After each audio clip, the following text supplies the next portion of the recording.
masasabi niyo sa bagong ambassador, di ba? Bago siya? Oo, yung envoy? yun na yun, oo. Yung Supposedly galing siya sa Washington. So, meron medyo siyang- mas kalmado daw siya. dapat, mas kalmado daw. Mas kalmado nga ba siya, Sek, kaysa yung nauna?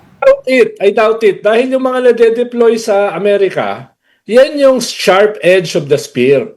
No? Yan yung talagang mga wolf diplomacy.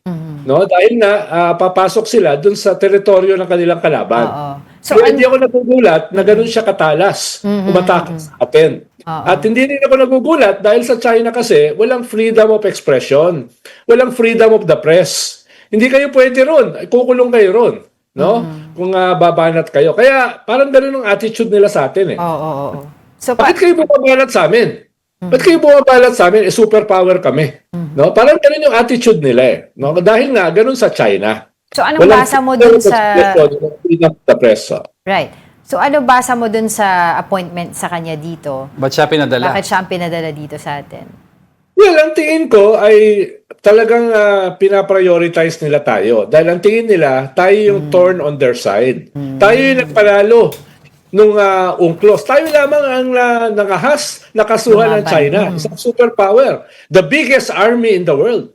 Kaya medyo galit sila sa atin. Lalo na ngayon, this year, tayo ang head ng ASEAN.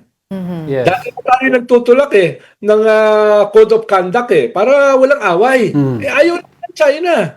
Huwag natin kalimutan yun tayo ang nagtutulak ng code of conduct para dito sa West Philippine Sea at saka South China Sea ay walang tension. Ayaw ng China. Ayaw nila itulak yung baso.